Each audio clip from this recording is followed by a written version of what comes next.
আচ্ছা, আপনার কি কখনো জানতে ইচ্ছে করে ফিলিস্তিনিরা কিভাবে এত এত কষ্টের পরেও শক্ত থাকে?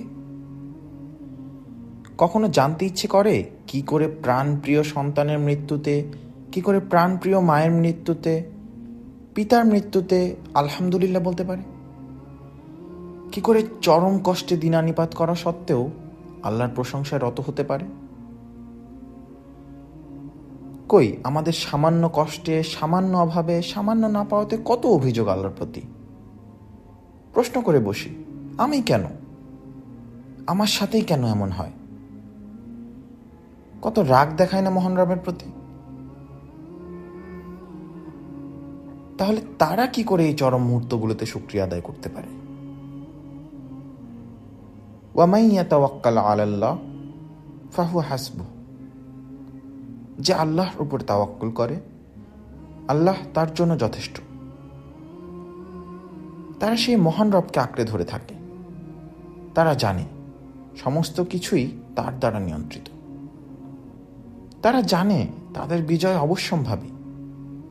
তারা শুধু এবং শুধু সেই মহান রবের উপরেই তাওয়াক্কুল করে। যে জানে তার জীবন মরণ সমস্ত কিছু আল্লাহর জন্য, যে জানে গাছের একটি পাতাও তার অনুমতি ছাড়া পতিত হয় না, যে জানে গহীন অরণ্যে ওঠা সেই ছোট্ট চারাটিও তার অনুমতিতে বৃদ্ধি পায়, তার পক্ষে কি সম্ভব অস্থির হয়ে পড়া? তার পক্ষে কি সম্ভব হতাশ হয়ে পড়া? তার পক্ষে কি সম্ভব আল্লাহকে দোষারোপ করা? সম্ভব কি? কখনোই সম্ভব না। একটি পাখি খালি উদরে বের হয়, উদর পূর্ণ করে নিড়ে ফিরে আসে। কে তাকে খাওয়ায়? সে কার ভরসায় খাদ্যের সন্ধানে বের হয়? মহান রবের। পবিত্র কুরআনে আল্লাহ সুবহানাহু ওয়া তাআলা বিশ্বাসীদের শুধু তার উপরেই ভরসা করার নির্দেশ দেন।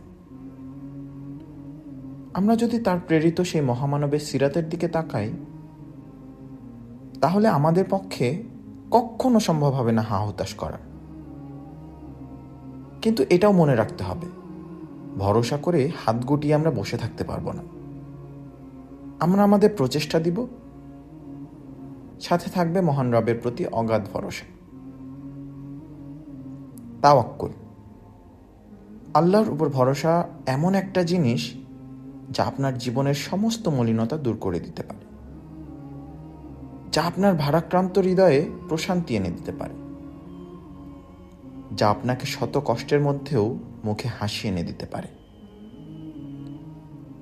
ফিলিস্তিনিদের মতো আপনিও জীবনের চরম কষ্টের মুহূর্তে দাঁড়িয়ে বলতে পারবেন, হাসবুনাল্লাহ ওয়া নি'মাল ওয়াকিল।